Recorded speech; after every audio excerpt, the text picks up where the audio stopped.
नमस्कार पशुपालक बंधू आणि भगिनींनो. आजचा या व्हिडिओचा विषय आहे राष्ट्रीय पशुधन अभियान, नॅशनल लाईव्हस्टॉक मिशन. राष्ट्रीय पशुधन अभियान ही एक केंद्र पुरस्कृत योजना आहे. ही योजना 2014-15 या आर्थिक वर्षापासून केंद्र शासनाच्या पशुसंवर्धन आणि दुग्ध व्यवसाय विभागामार्फत राबविण्यात येत आहे. राष्ट्रीय पशुधन अभियान योजनेची सध्याची गरज लक्षात घेता सन 2021-2022 पासून या योजनेची सुधारित पुनर्रचना करण्यात आलेली आहे. ही योजना महाराष्ट्र राज्यातील सगळ्या जिल्ह्यांमध्ये राबविली जाणार आहे.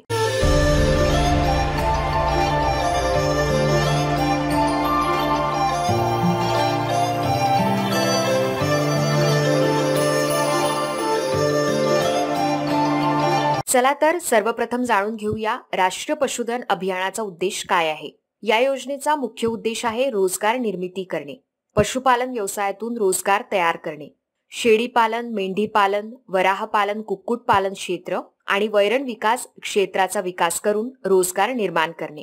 या योजनेचा दुसरा महत्त्वाचा उद्देश आहे असंघटित क्षेत्राला संघटित क्षेत्राशी जोडणे, असंघटित क्षेत्रामध्ये बॅकवर्ड आणि फॉरवर्ड लिंकेज तयार करणे, असंघटित क्षेत्रामध्ये तयार होणाऱ्या उत्पादनाच्या विक्रीकरिता आणि त्यांना चांगल्या दर्जाचा कच्चा माल उपलब्ध होण्याकरिता संघटित क्षेत्राशी जोडून उद्योजकता विकास साधणे. आता तुम्ही जरा कन्फ्यूज झाले असाल की हा फॉरवर्ड आणि बॅकवर्ड लिंकेज म्हणजे काय.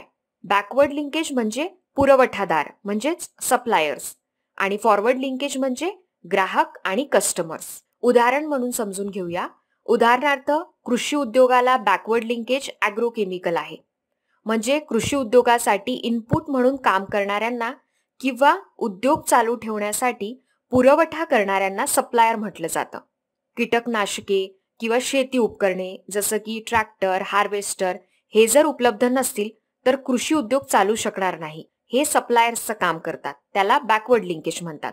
आणि फॉरवर्ड लिंकेज म्हणजे कृषी उद्योग ज्यासाठी इनपुट म्हणून काम करत आहे किंवा जो या कृषी उद्योगाचा ग्राहक आहे, जसं की फूड प्रोसेसिंग प्लांट, एक दाल मिल आहे. जर या दाल मिलला शेतकऱ्यांकडून किंवा शेतकरी उत्पादन संघटनेकडून हरभऱ्याचा सप्लाय नाही झाला तर डाळ कशी तयार करतील. म्हणजेच ही दाल मिल पूर्णतः हरभऱ्याच्या शेतीवर अवलंबून आहे. हा झाला फॉरवर्ड लिंकेज. ही योजना या फॉरवर्ड आणि बॅकवर्ड लिंकेजमध्ये संपर्क निर्माण करण्याचे काम करेल आणि या योजनेअंतर्गत आपल्या देशात तयार होणारे नवीन उद्योजक ही कनेक्टिव्हिटी वाढविण्याचे काम करतील. या योजनेचा आणखी एक महत्त्वाचा उद्देश म्हणजे उद्योजकता विकास करणे, म्हणजेच एंटरप्रेन्युअल माइंडसेट, म्हणजेच की पशुपालन व्यवसायाबद्दल पशुपालकांमध्ये व्यावसायिक दृष्टिकोन निर्माण करणे.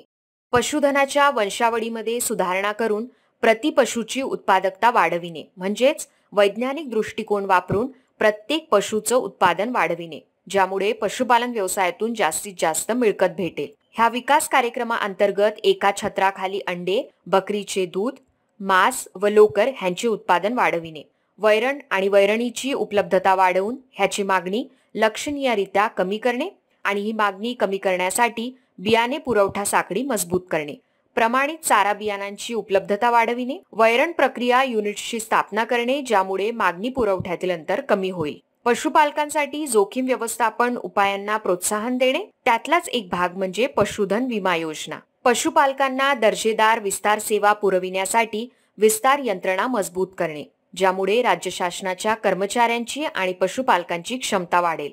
शेळी, मेंढी, वराह, कुक्कुट आणि पशुखाद्य व वैरण ह्या क्षेत्रामध्ये व्यावहारिक संशोधनाला प्रोत्साहन देणे. उत्पादन खर्च कमी करण्यासाठी आणि पशुधनाचे उत्पादन सुधारण्यासाठी कौशल्य आधारित प्रशिक्षण आणि तंत्रज्ञानाचा प्रसार करणे. राष्ट्रीय पशुधन अभियान, नॅशनल लाईव्हस्टॉक मिशन या अभियानाअंतर्गत 3 उपअभियानांचा समावेश केलेला आहे.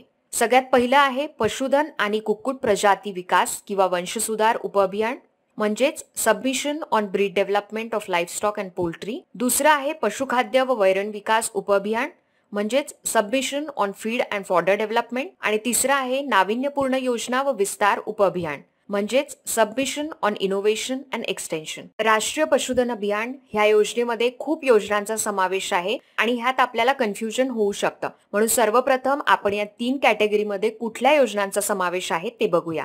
तर आपली सगळ्यात पहिली कॅटेगरी आहे submission on breed development of livestock and poultry, पशुधन आणि कुक्कुट प्रजाती विकास किंवा वंशसुधार उपअभियान. ह्या उपअभियानाअंतर्गत 5 योजना आहेत. ह्यात पहिली योजना आहे ग्रामीण कुक्कुटपालनातून प्रजाती विकासाद्वारे उद्योजकता विकास, establishment of entrepreneurs for breed development of rural poultry. ग्रामीण शेळी मेंढी पालनातून प्रजाती विकासाद्वारे उद्योजकता विकास, establishment of entrepreneurs for breed development in small ruminant sector, sheep and goat farming. तिसरी योजना आहे विविध शेळ्या व मेंढ्यांच्या जातीमधील अनुवांशिक सुधारणा, genetic improvement of sheep and goat breeds. चौथी योजना आहे वराह पालनाद्वारे उद्योजकता विकास, प्रमोशन ऑफ पीक एंटरप्रेन्युअर. आणि पाचवी योजना आहे वराह जातीमधील अनुवांशिक सुधारणा, genetic improvement of pig breeds. ह्यातल्या काही योजनांमध्ये उपयोजनांचा समावेश सुद्धा केलेला आहे. जसं की तिसऱ्या नंबरची योजना आहे विविध शेळ्या व मेंढ्यांच्या जातीमधील अनुवांशिक सुधारणा. ह्यात 4 उपयोजनांचा समावेश आहे. शेळी व मेंढीच्या वीर्यमात्रा निर्मितीसाठी विभागीय प्रयोगशाळेची स्थापना, establishment of regional semen production laboratory and semen bank of sheep and गोट. दुसरी योजना आहे राज्य शेळी मेंढी वीर्यपेढीची स्थापना, establishment of state semen bank. अस्तित्वात असलेल्या गाई म्हशींच्या कृत्रिम रेतन केंद्रामधून शेळ्या मेंढ्यांमधील कृत्रिम रेतन वृद्धिगत करणे, propagation of artificial insemination through existing cattle and buffalo artificial insemination centres. आणि चौथी योजना आहे शेळ्या मेंढ्यांच्या वंशामध्ये आनुवंशिक सुधारणा करण्याकरिता विदेशातून जर्म प्लाझम आयात करणे, import of exotic ship and गोट जर्म प्लाझम. ह्यातली पाचवी योजना आहे वराह जातीमधील आनुवंशिक सुधारणा. या योजनेमध्ये सुद्धा 2 उपयोजनांचा समावेश आहे. वराह वीर्य प्रक्रिया प्रयोगशाळेची स्थापना, establishment of pig semen collection and processing laboratory. वराह वंशामध्ये आनुवंशिक सुधारणा करण्यासाठी विदेशातून जर्म प्लाझम आयात करणे, import of exotic pig germplasm. काही योजना या गुलाबी बॉक्समध्ये दिसत आहेत आणि काही निळ्या. तर ज्या गुलाबी बॉक्समध्ये आहेत या योजनासाठी लाभार्थी खासगी पशुपालक उद्योजक, स्वयंसहायता गट, शेतकरी उत्पादक संस्था, शेतकरी सहकारी संस्था, संयुक्त दायित्व गट किंवा कलम 8 अंतर्गत स्थापन झालेल्या कंपन्या आहेत. आणि आपण या योजनांबद्दलचं डिटेल पुढे येणाऱ्या व्हिडिओजमध्ये जाणून घेणार आहोत. आणि निळ्या बॉक्स मधल्या योजनांसाठी लाभार्थी राज्य पशुसंवर्धन विभाग, राज्य पशुधन एजन्सी, पशुविज्ञान व मत्स्य विज्ञान विद्यापीठ किंवा कृषी विज्ञान विद्यापीठे आहेत. आपला दुसरा उपअभियान आहे पशुखाद्य व वैरण विकास. ह्यात 2 योजनांचा समावेश आहे. गुणवत्तापूर्ण वैरण बियाणे उत्पादनाकरिता अनुदान, assistance for quality fodder seed production. आणि दुसरी योजना आहे पशुखाद्य व वैरण उद्योजकता विकास, entrepreneurial activities in feed and fodder. आपल्याला सांगितल्याप्रमाणे गुलाबी बॉक्स मधील योजना ही खासगी पशुपालक उद्योजक, स्वयंसहायता गट, शेतकरी उत्पादक संस्था, शेतकरी सहकारी संस्था, संयुक्त दायित्व गट किंवा कलम 8 अंतर्गत स्थापन झालेल्या कंपन्यांसाठी आहे. आणि निळ्या बॉक्स मधील योजना राज्य पशुसंवर्धन विभाग, राज्य पशुधन एजन्सी, पशुविज्ञान व मत्स्य विज्ञान विद्यापीठ आणि कृषी विद्यापीठांसाठी आहे. आपला तिसरा उपअभियान आहे नाविन्यपूर्ण योजना व विस्तार. ह्यात 3 योजनांचा समावेश आहे. नाविन्यपूर्ण उपक्रम संशोधन व विकास, research and development and innovation. दुसरा आहे विस्तार उपक्रम, एक्सटेन्शन ऍक्टिव्हिटीज. आणि तिसरा आहे पशुधन विमा योजना, लाईव्हस्टॉक इन्शुरन्स. ह्या तिन्ही योजनांसाठी लाभार्थी आहेत राज्य पशुसंवर्धन विभाग, राज्य पशुधन एजन्सी, कृषी विद्यापीठे किंवा पशुविज्ञान व मत्स्य विज्ञान विद्यापीठे. आता पशुपालकांच्या मनात एक महत्त्वाचा प्रश्न आला असेल की या योजनांसाठी अर्ज कुठे करायचा आहे किंवा अर्जाचा तपशील कसा असणार आहे. पशुपालक बंधू आणि भगिनींनो, राष्ट्रीय पशुधन अभियानांतर्गत समावेश करण्यात आलेल्या योजनांचा लाभ घेण्यासाठी अर्ज हा ऑनलाईन स्वरूपामध्ये या संकेतस्थळावर करायचा आहे. ऑनलाईन स्वरूपामध्ये केलेला अर्ज पशुसंवर्धन आयुक्तालय पुणे यांना प्राप्त होईल. ऑनलाईन पोर्टलवर पशुसंवर्धन आयुक्तालय पुणे यांच्याकडे प्राप्त होणाऱ्या प्रस्तावाची छाननी करण्यासाठी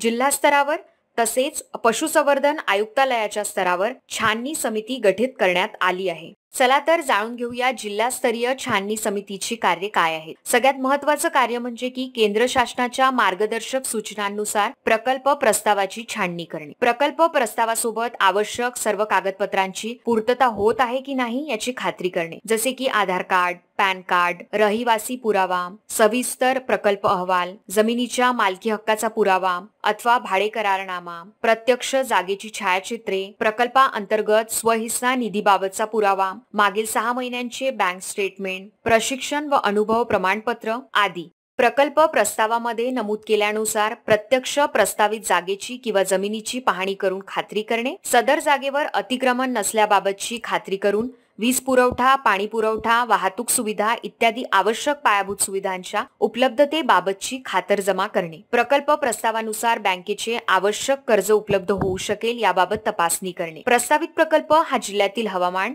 उपलब्ध पायाभूत सुविधा आणि विक्री व्यवस्थापन ह्या दृष्टीने योग्य आहे की नाही, त्याचबरोबर प्रकल्पाच्या तांत्रिकदृष्ट्या सक्षमतेबाबत सुद्धा ही समिती आपले अभिप्राय नमूद करेल. ह्या सगळ्या मुद्द्यांसंदर्भात काही त्रुटी असतील तर त्याबद्दलचे मार्गदर्शन जिल्हास्तरीय छाननी समिती संबंधित व्यक्ती किंवा संस्थेस करणार आहे. ह्या तपासणीनंतर फक्त परिपूर्ण असलेले प्रस्ताव पुढील कार्यवाहीसाठी राज्यस्तरीय छाननी समितीकडे सादर करण्यात येतील. राज्यस्तरीय समिती या प्रस्तावांची छाननी करेल. अनुसूचित बँका किंवा राष्ट्रीय सहकार विकास निगम इत्यादी वित्तीय संस्थांद्वारे प्रकल्पासाठी शासकीय अनुदानाव्यतिरिक्त अधिकचा निधी कर्ज रूपाने वित्तपुरवठा करण्यासाठी प्रकल्प तांत्रिकदृष्ट्या सक्षम असल्याबाबतची शिफारस राज्यस्तरीय समिती करेल. बँकेने कर्ज पुरवठ्याची हमी दिल्यानंतर सदर प्रकल्प हा राज्य स्तरावरून केंद्र शासनास शिफारसीकरिता सादर करण्यात येईल. त्यानंतर केंद्र शासनाच्या पशुसंवर्धन विभागाची प्रकल्प मंजुरी समिती ह्या प्रकल्पांना छाननी करून मंजुरी देईल